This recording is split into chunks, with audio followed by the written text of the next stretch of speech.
And welcome back to Bunters Yard. So today we are going to be trying to strip some paint off of some of our eBay finds. So this particular one is a dapol. I think this was unpainted, undecorated when it first came out, and someone's painted it in this purpley colour and put that. I'm not sure what it is actually. I'm not sure if it's I'm not sure if it's a decal or a sticker. It's quite thick. I think it's a decal, but it's really, really thick. And the paint just looks like acrylic, although it's got some shiny blobs on. I'm not quite sure what they are, but yeah, I think it's acrylic. So if that sticker came off, we could probably just paint straight over that. I probably would, but anyway, it doesn't. So I'm going to have to strip it off using some chemicals, I think. So we'll take it apart. It makes it easier. Now this particular one we're going to use for a different video. That was the point, was that I was going to strip this ready for the other video and sort of include it all in one go, but it took a bit longer than I imagined. So I've put it up as a separate video. So let's just put all that aside. So with acrylic paints, the best way that I find is to use methylated spirits. Now always wear gloves and keep it well ventilated. It is a stinky thing. Well, that's quite a nice smell if you like that sort of thing. And yeah, wear gloves, and try not to have damp hands when you put gloves on, because they become a bit of a nightmare. So these are black nitrile gloves, as you can probably see, and I use them for most things. And in here we have methylated spirits. It's been used, that's why there's that bit of residue at the bottom, but it's been used a few times, but it doesn't matter, it goes on and on. I'm just going to pop it in there. It needs to soak. Now it can take anything from 5 minutes upwards, so we'll give it 5 minutes and we'll see how we get on.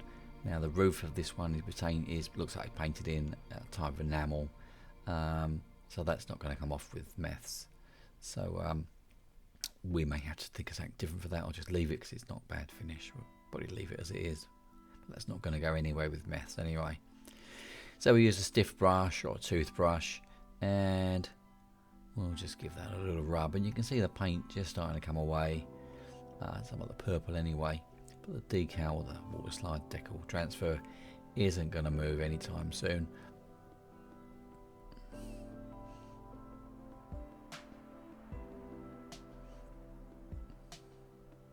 Yeah, it's really thick. I'm not sure what it is actually.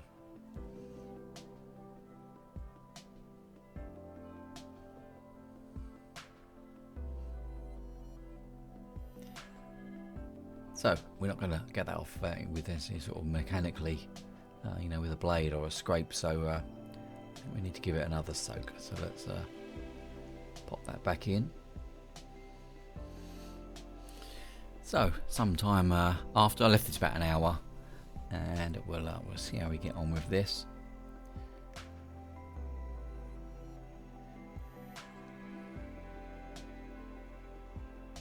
So that started to lift quite a bit. Now this paint's on quite thick, as you can see. But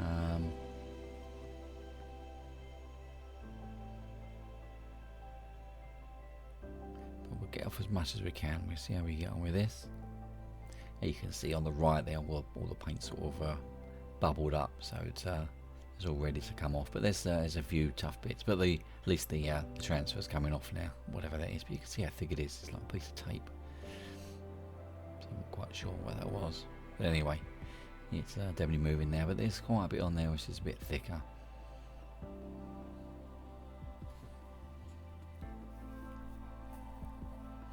So I'm just using a toothbrush here. You could use a stiffer brush. Maybe you've got an old paintbrush you've cut down, but yeah, gonna give that another soak, I think. And this time we'll pop it back in there, and we're going to leave it overnight, and we'll come back in the morning. Meths won't damage the plastic, so we'll be okay with that.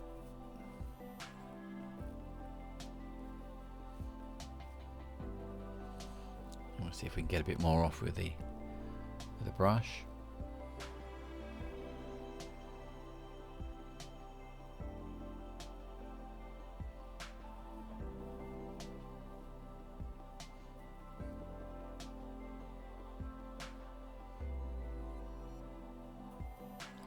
So some of it's coming away still, but it's quite thick in places. So around the detail, I just need to give that a little helping hand just to lift it off. Now for what we're going to use this particular wagon for, it's not essential that we get it all off, but you'd want to spend a bit more time if you're doing a proper restore or a overhaul renovation sort of thing.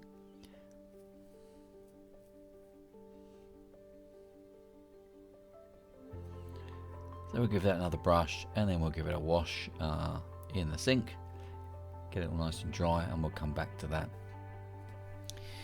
Now if you're not sure what the paint is, the easiest way that I find to check it, if you're going to take it off anyway, is this is airbrush cleaner, so it's a solvent. So if it's an acrylic, that'll just eat straight through there hopefully and start to lift it, and it doesn't seem to be doing that. It looks like enamels anyway, so I'm assuming it is an enamel on there, so that's not going to go.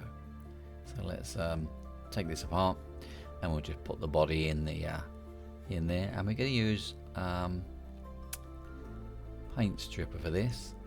Now this paint stripper I've used quite a few times. As you can see, that's why it's a strange colour and got all sorts of weird things in. This is just the do-it-all one from B&Q's or Home Depot, I think in the States it's called, but it's their own brand.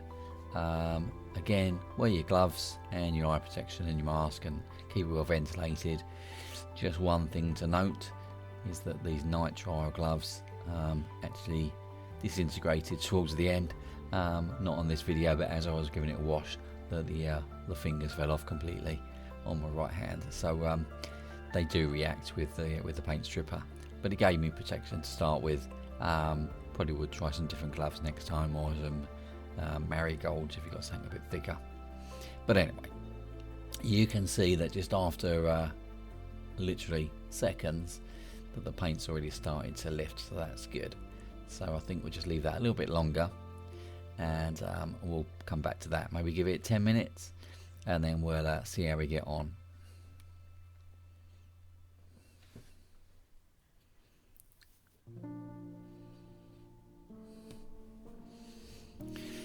So we're just going to use our stumpy old brush that we've just cut down, and we'll just give that a little wipe back, and you can see the paint is just coming away really easily there. So I can show you a bit more now. There's a bit of stubborn paint sort of around the detail again as usual. If you soaked it a little bit longer, that would probably come off again. For this, for what I'm going to do, that's more than adequate, I think. So hopefully you can see that the paint has gone. Thing to bear in mind if you're using paint stripper is that any original paint work that's on the loco light or on the wagon, such as the livery and any sort of transfers and screen print, will probably come off. Will almost for certain come off. So if they're underneath your paint and you need to maintain them, you may have to find another way of doing it. But I think if you're going down the paint stripper route, then you're just going to want to get everything off and start afresh. So we'll get off as much as the loose as we can, and then we're going to give this a little wash. Let's see how it came up. So here's our dapol bent van. So you can see a little bit of the purple still in between the slats of the wood. You can take that oil, be more careful to get that off. Not sure what that sort of white marking is. I think it's reacted with something that I've tried on there previously, but it's not going to affect. It's not sort of etched into it. It's just made a mess. And then this is the British Steel mineral wagon. You can see it's taken the original livery off. So yeah, just be careful with that.